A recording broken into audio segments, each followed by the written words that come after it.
A brew video. How doing laundry ruined a woman's life. Laundry. Oh my goodness. We're just adding another daily activity to the list that I might have to stop doing. A woman was This is crazy. after she got an Bro, brew's ruining my life. A woman was sobbing in pain And after helping. she got an unexpected skin condition All on at her the body. same time. She hadn't changed anything like her shampoo, soap, or detergent. I got a but glizzy had been with egg. extremely stressed over the past year or so. The rash was not itchy like it usually Glizzy would egg. be, and to her horror, despite using several topical creams, it grew and painfully spread all across her lower body. Little did she know, she would be going through a world This of thing gonna pain bust. before finding out the true culprit. Look. Look, it busts. You see?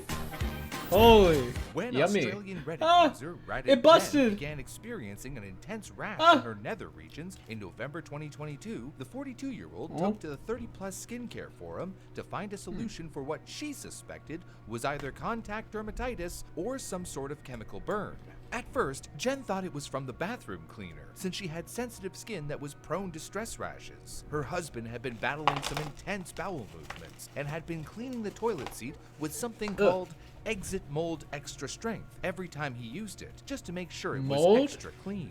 She didn't have issues with him going overboard at first, but when her rash started after this most recent change, suspected that the constant cleaning was causing the rash or a chemical burn, although to her horror, it had begun to spread on her skin.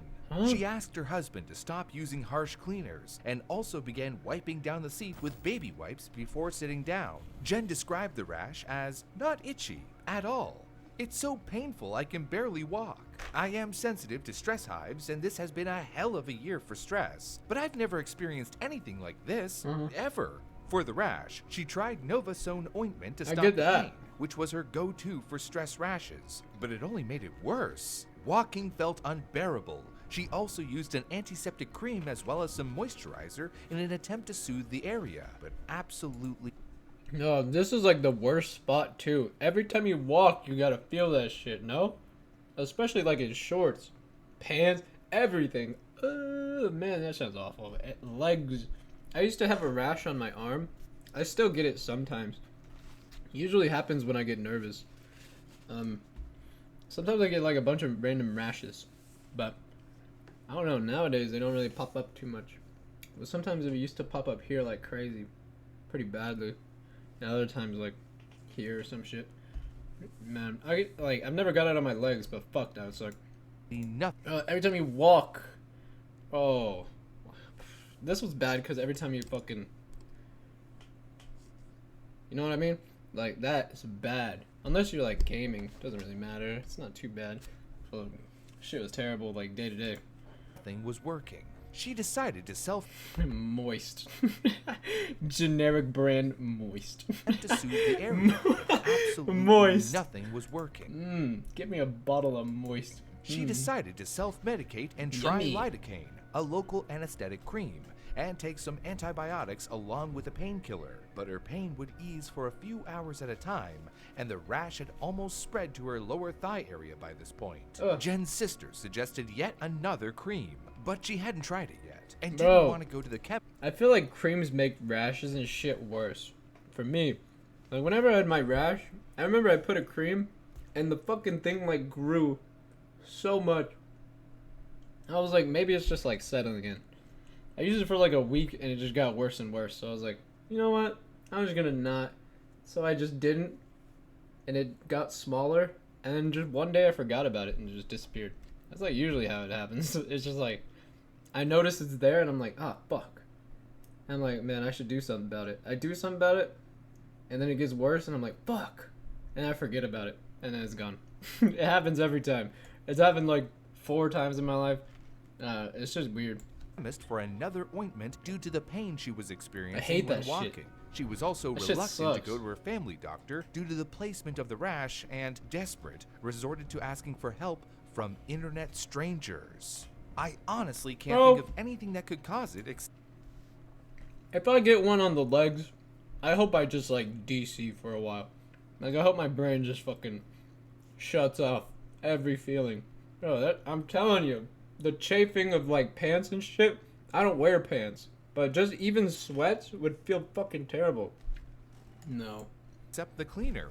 I No. have not changed soap, detergent, anything. No. What else can I try on my skin?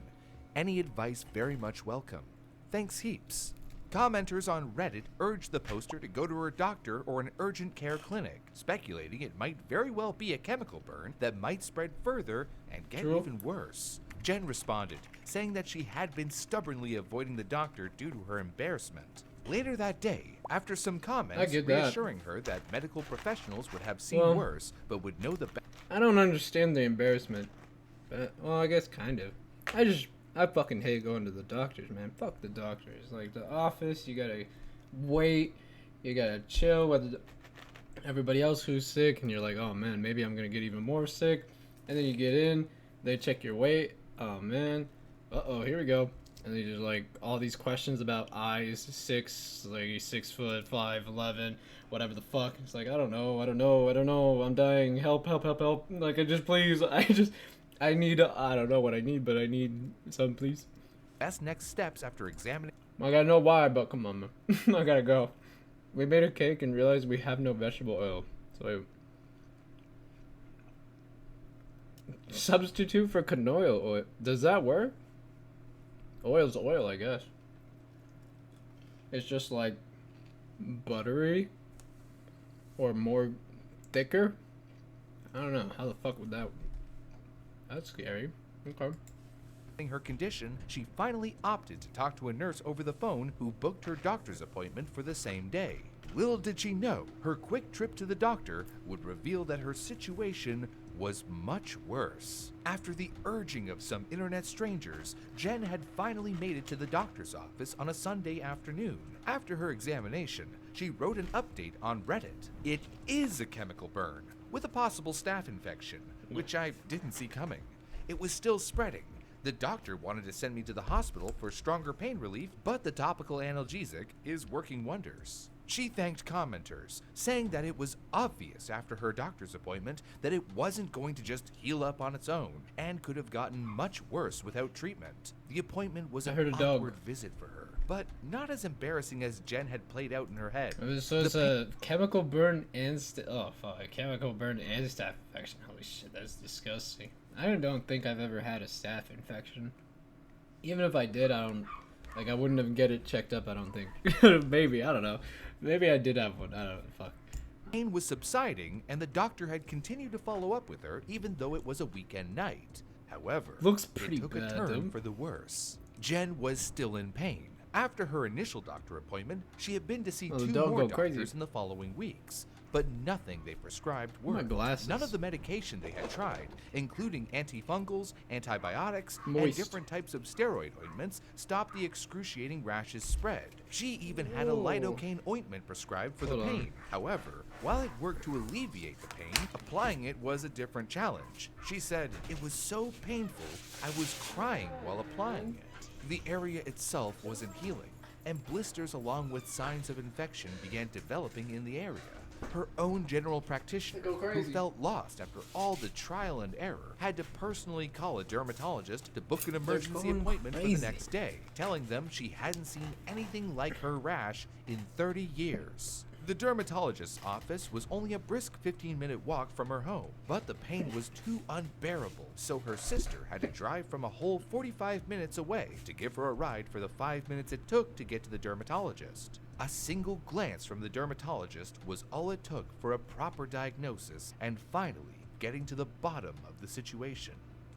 The dermatologist asked if she was using a hygienic rinse in her laundry. Jen confirmed, saying that she had been using the same laundry rinse for the past 10 years, adding a capful of the stuff into her wash. A laundry rinse is an additive to a wash load, typically used for its antiseptic properties to eliminate fungi and bacteria. Some people prefer to use them in their laundry, especially when they are worried about an infection, sharing a machine with others. Her dermatologist instructed Jen to immediately throw the product out, as well as anything else in her home that contained benzalkonium chloride in its formula, and that Jen's painful rash was a condition called granular parakeratosis, caused by this active ingredient. DermNet defines granular parakeratosis. Wait, what?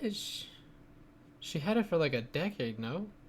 Maybe her body just like beat it for like for like years. It just beat it, and then it finally was like, whoa, this shit's crazy.